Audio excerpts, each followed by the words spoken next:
the administration was requesting 15% growth from FY23 to FY24. And again, adjusting for inflation, it's largely been flat since then. So it's unclear kind of what that growth would have looked like, I think.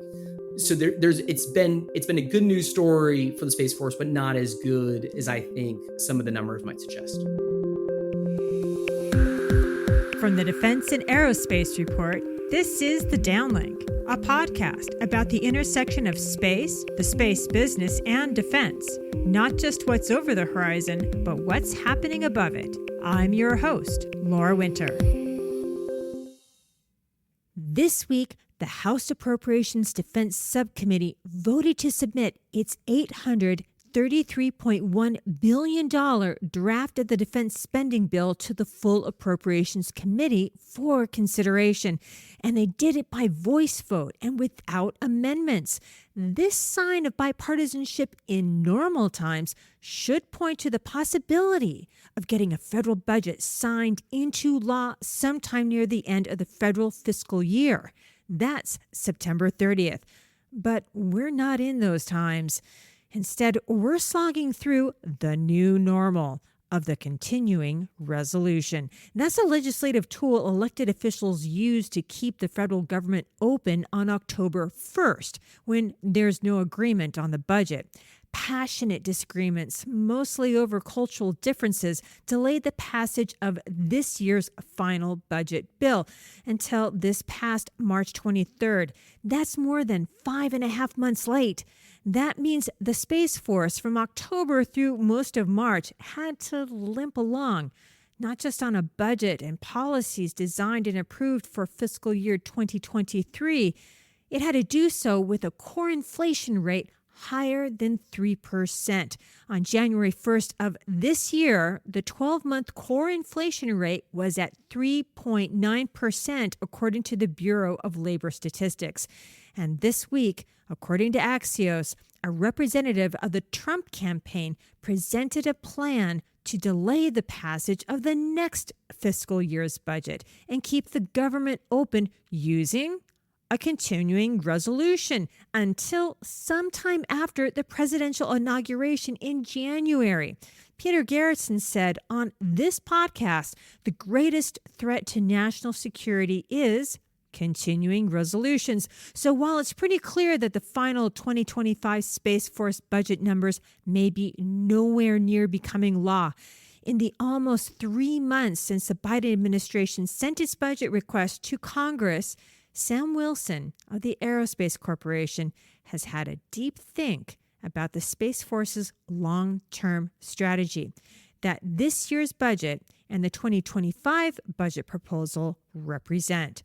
On Thursday, the Aerospace Corporation released his policy brief titled FY 2025 Defense Space Budget, Continued Emphasis on Proliferation under a More Constrained Top Line. So I invited Sam to come back to this podcast to share and explain what he's seeing. Here's our conversation. Hey, Sam, welcome back to the Downlink podcast. Thanks, Laura. Excited to be here. Sam, you know the drill here. Before we get your analysis of just what the 5th Space Force budget is saying about what lies ahead, take a moment and introduce yourself. Yes. So my name is Sam Wilson. I am the director of strategy and national security team within the Center for Space Policy and Strategy, which is a think tank policy shop for the Aerospace Corporation. Well, Sam, thank you so much for joining me today. So ever since the presidential budget request for 2025 was released in March, the Space Force part of it has been repeatedly and very publicly flogged online and also on this podcast. The Air and Space Forces Association, the American Foreign Policy Council, the American Enterprise Institute, and the National Security Space Association, just to name a few. These groups are, kind of angry. Most have been couching their criticism constructively.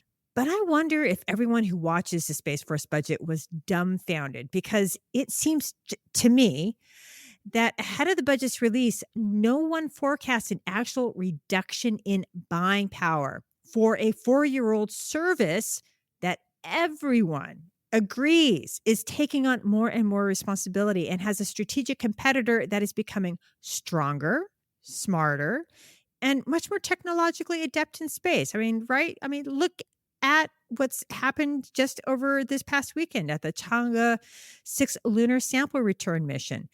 Well, that's a Chinese mission, just for everyone.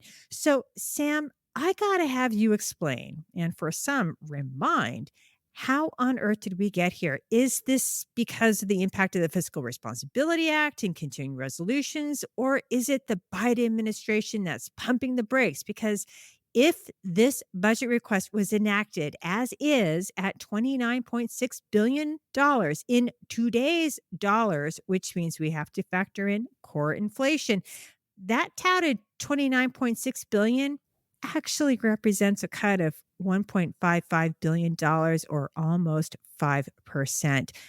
How did we get here?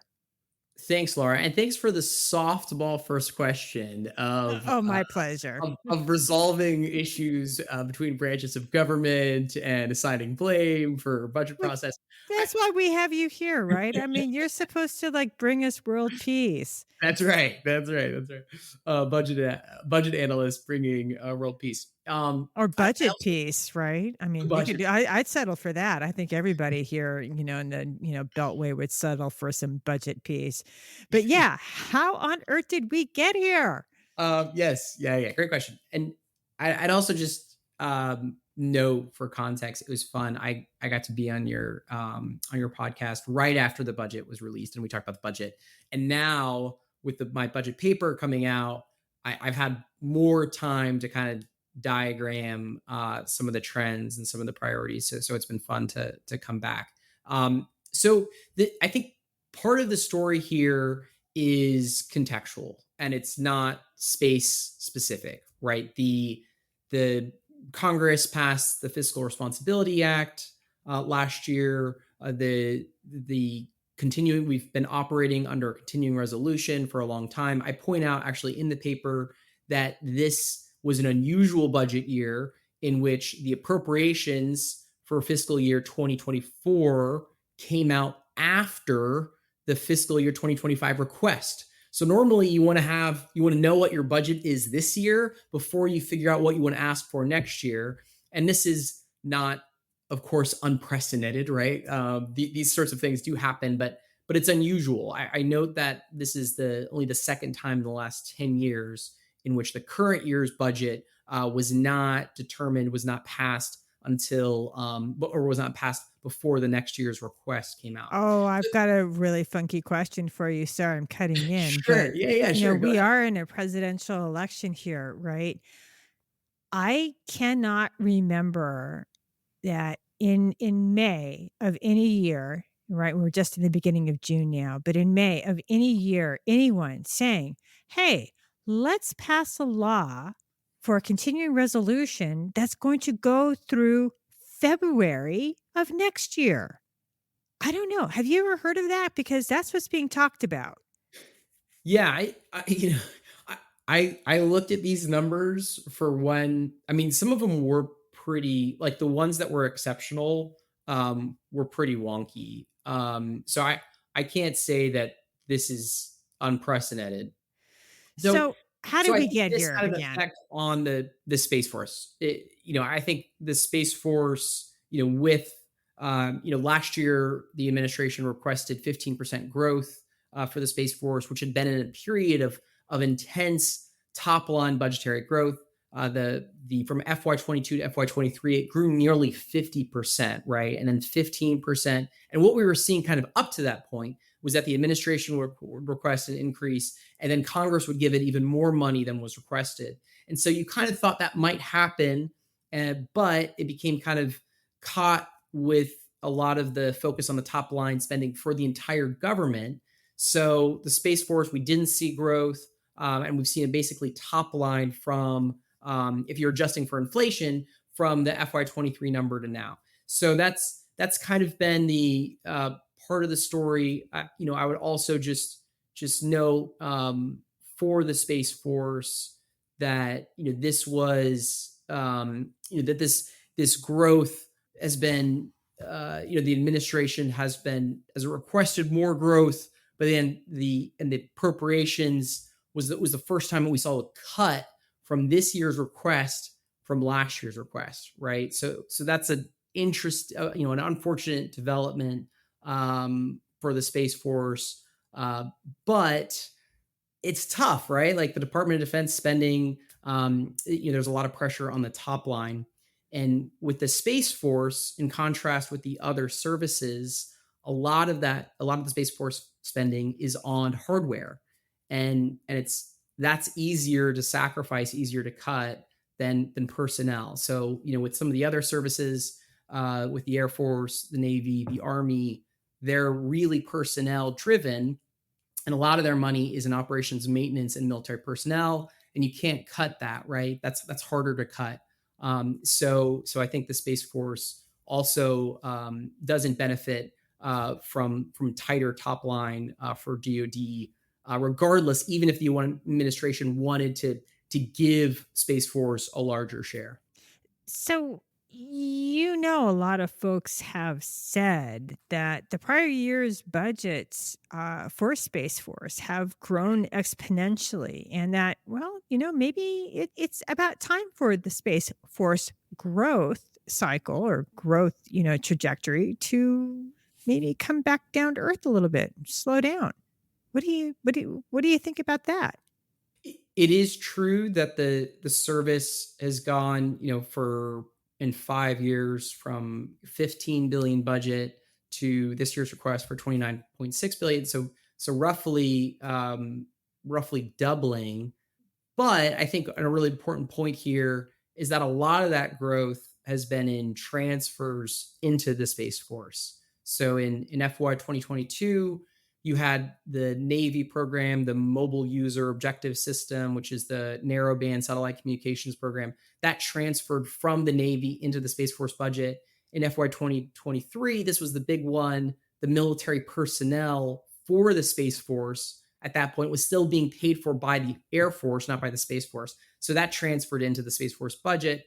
And then the biggest one was the Space Development Agency transfer in FY 23 as well. And so, especially like the personnel is a great example, right? Like there was a $1.2 billion jump in the Space Force's budget because the personnel migrated over, but it's not really growth, right? It's more kind of the consolidation, which is extremely important for the maturation of the service, that a lot of the central space activity within the department moves into the Space Force, but it's not complete growth. Now, right, the way I did this math, I figured about 1/3 or a little over 1/3 of the growth was in transfers. So it's not to say that Space Force hasn't done well, but to say that this has been 100% growth, I think it is misleading.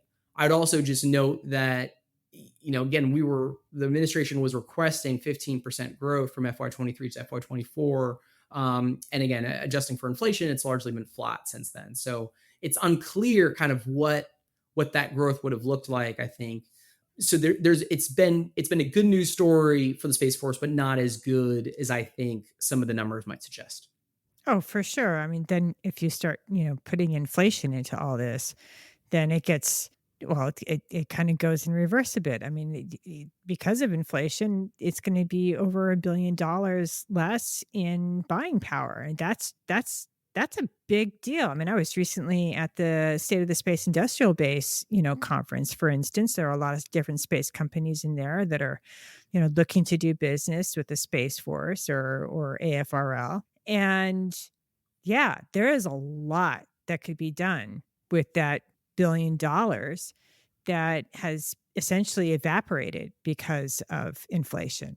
Anyway, so now that we understand what we are working with, let's dive into what you are seeing and what you wrote in your latest issue brief for the Aerospace Corporation.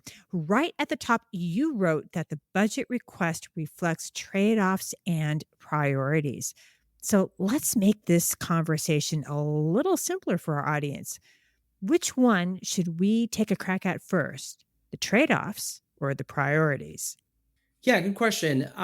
I'll talk about the priorities first. I think the budget is very telling in what direction the service is going in and what the department is emphasizing for its defense space activity. And one of the central themes to me of this year's budget, and frankly, this has also been a theme in the last two budgets, has been this move toward proliferated assets.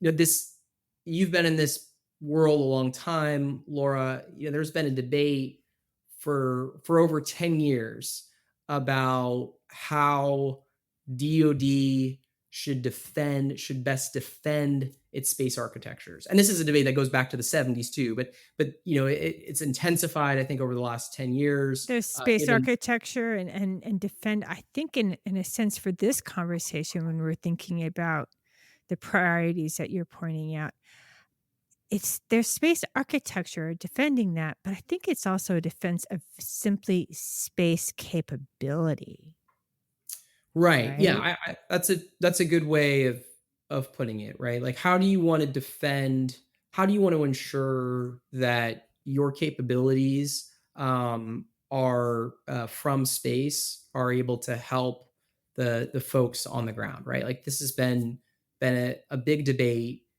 And I think what you could see in the budget is that a big part of this answer, I would say a dominant part of this answer has been proliferation, has been let's move toward cheaper assets and more of them.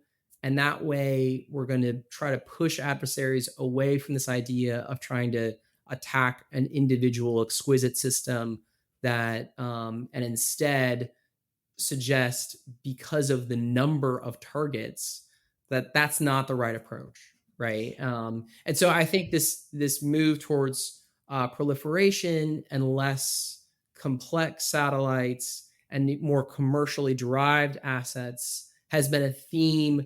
I would say in 2 years ago, you saw this with missile warning, missile tracking. You saw this is a mission, missile warning and tracking, that has always been accomplished with a small, going back to 1970, with a small number of very exquisite satellites in high orbit. That year, we saw the plans we're going to do missile warning and tracking in LEO and MEO. Last year, you see the ground moving target indicator program. And then this year, you see proliferation for this new project, Protected Tactical Satcom Global, which is, they call it proliferation, and they call it proliferation in GEO, which is not going to be quite the same thing as what you're seeing with, say, the Space Development Agency and proliferation. But still, it speaks to, even when the budget is constrained, even when there's so much pressure on the top line, even when, as you point out, we're not seeing growth, we're still investing new money in proliferation because this is something that's become a priority within the department, within the service. I'd say even within the administration. I mean, going to the 2022 National Defense Strategy, it talks about resiliency and trying to think about space architectures in a different way. And again, I think you're seeing that really clearly in the budget. That is, to me, is the story of this year's budget, and was to a certain degree last year's and the year before's. I hate to be painful, but just for those folks who may not be space nerds, they might be military nerds, but they may not be space nerds. So, when we're talking about a proliferated architecture, why is the Department of Defense, and more specifically the Space Force and therefore the Space Development Agency, why are they pursuing proliferation? What does that word really mean when we're talking about ensuring that space capabilities are there for everybody that needs them in every domain?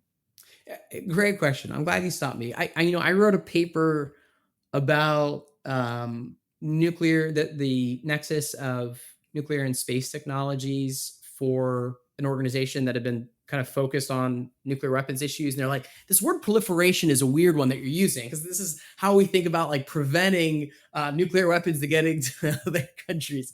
So I should explain it. It's not something that I think folks outside space are using in the way that we're using it.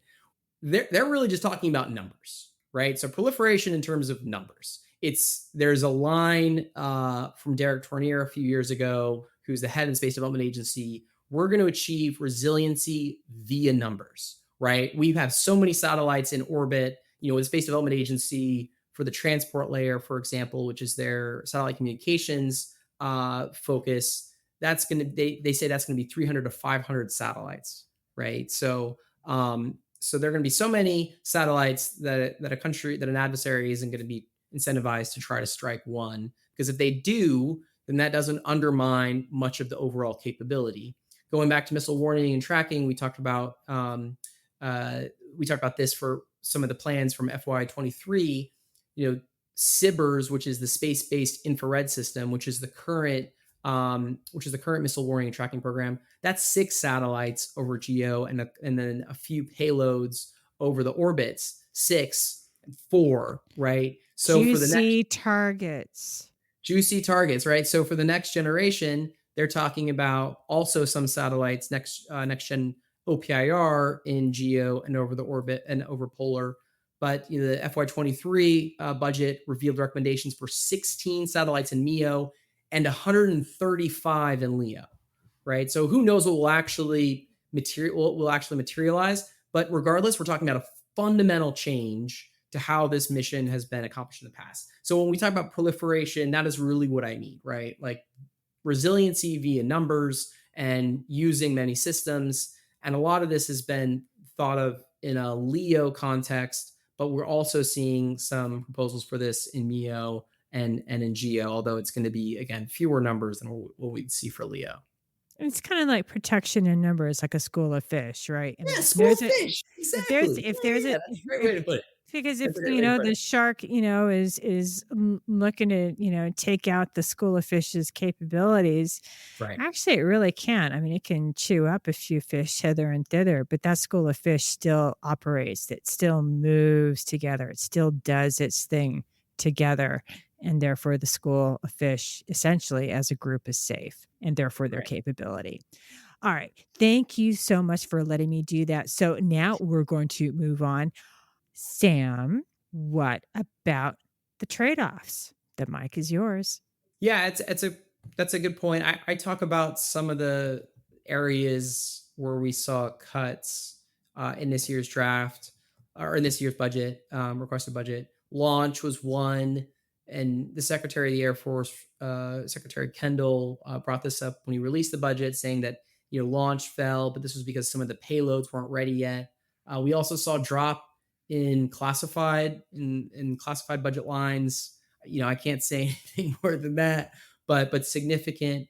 I think one of the interesting things too isn't just, and there was also some satellite communications programs, not satellite communications in general, because we talked about the new budget line, the new project, Protected Tactical Satcom Global, that went up, but we also saw some cuts to things like Evolved Strategic Satcom, which is the big next generation NC3 program for strategic SATCOM. We saw some cuts there. We saw some cuts to other elements of protected tactical SATCOM that was in the appropriations. So we saw some cuts to some SATCOM areas. I think it's also just important. There's the trade-off of like what could have been included in this year's budget that wasn't, right? Like I think that's one of the, like, this was a new budget line that we saw for Projected Tactical Satcom Global. And again, it was trying to be a proliferated concept. They talk about commercially derived assets, very different from we're going to design, a custom exquisite system that's going to do all these different cool things, right? And I think in the past, that's what you would see when you see a new project, not kind of what we've been seeing. I think it's kind of interesting you use the word trade-offs, though, because when you think about trade-offs, right, that means that there is a trade, there's a back and forth, it's at least a two-way street, if not a could be a traffic circle if it's done really, really smartly and intelligently. But, you've shown us, spoken to us about what the offs are, but what is being traded in?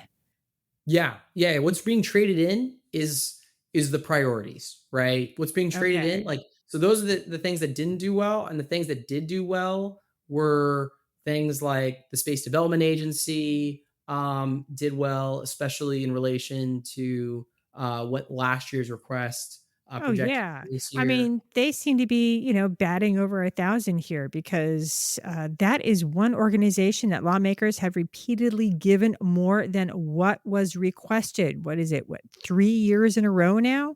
Which is why I say it's over 1,000 because you can't really get over 1,000 in batting. But what is the SDA doing right?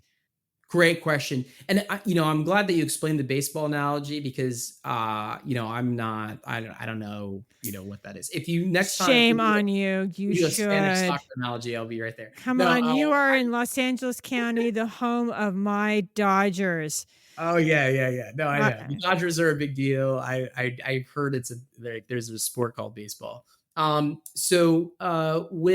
With respect to the Space Development Agency, you're absolutely right. They've done so well. It's been interesting, right? Because it's not just that Congress has said we've given you more money, but it's also been the administration has requested more money than they got the year before, right? So it's been this cycle of, they keep and then they keep requesting more money, and It's Congress says, Christmas every here's year. more money than what you asked for.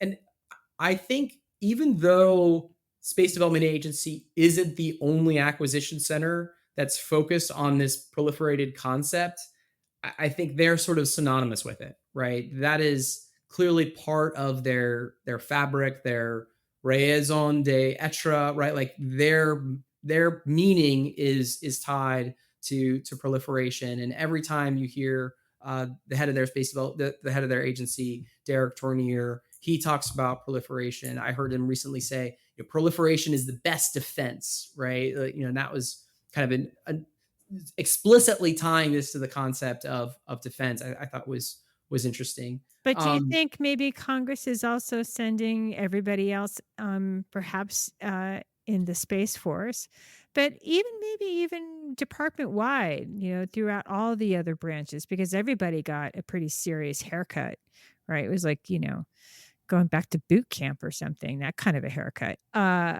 Do you think Congress might be actually sending everybody else, a signal of, hey, take a look at what Derek Tournier is doing with the Space Development Agency? I mean, there's the proliferation, but there's another thing to it as well. It's the procurement. It's the yeah, procurement cycle that I think is, at least from what I've been reading and hearing from lawmakers, it's that procurement cycle or system or whatever you want to call it that really makes them excited, that they feel like this is the right place to invest US taxpayer dollars. yeah. I think it's a great point, and I encourage you. I would mention, I'd be remiss if I didn't mention that one of my colleagues is writing a paper about the acquisition, how Space Development Agency is changing the nature of space acquisition, how exportable that is to other types of space acquisitions. So Andrew Berglund on my team is writing this paper, and that'll come out potentially this month. But anyway, we should have you two talk because he's written a great paper on that topic. But yeah, I definitely, you have a lot of positive attention on the Space Development Agency. I mentioned in the paper, I include a quote from Representative Calvert, right? Like there's a lot of positive attention. I still think, they're entering a critical moment. They've been extremely successful so far, particularly on the budgetary side. But this is a tall task to create this operational capability, command and control for a capability like this. This is unlike kind of anything that we've done for defense space. So this will be really, I think the next couple of years will be really really important for the understanding how far we're going to go toward this proliferated concept.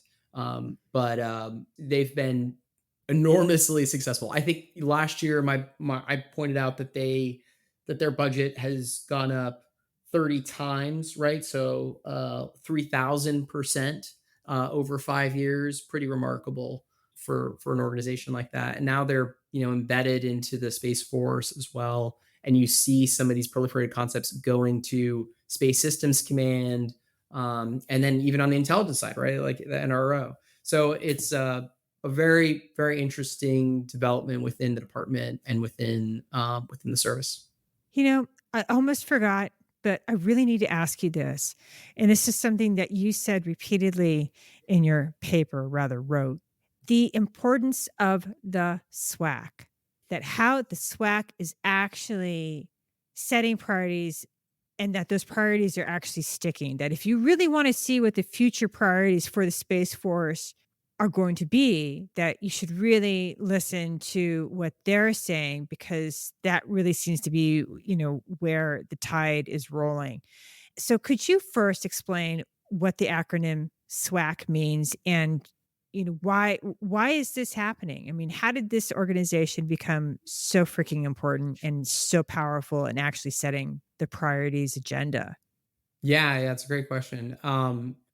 The SWAC stands for the Space Warfighting Analysis Center, and the last couple of years, I think the most interesting developments in the budget have been as a result of SWAC analyses, SWAC trades, and again, these aren't, I think, insignificant changes. I mean, again, pointing to the most significant one to me is missile warning, missile tracking changes. Those were the numbers I mentioned, the 16 satellites in MEO and 135 in LEO. Those were the SWAC recommendations, right? And those made their way into the budget.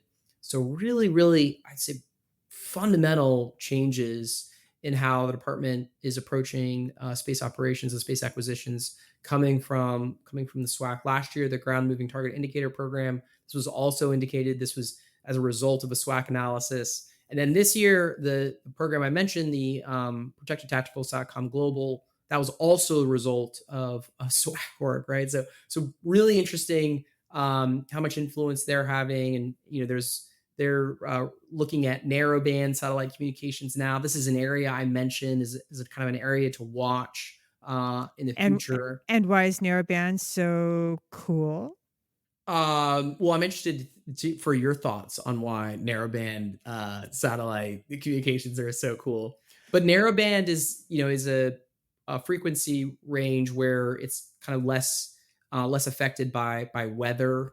So, and this is also like narrowband is used like a lot for commercial. There's a lot of commercial narrowband, and so that's versus like protected tactical satcom or like extremely like which are higher frequency ranges.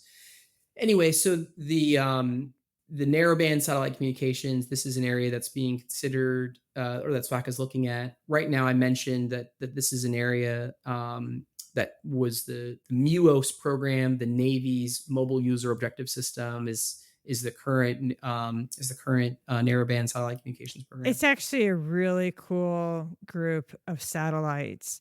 Now, really quickly, Sam, before I let you go, I want to get your take on the Starliner launch, right? It finally, woohoo, took off. And there are two live astronauts overhead right now on a Boeing spacecraft that was launched on a ULA rocket. And everything seems to be going along swimmingly so far.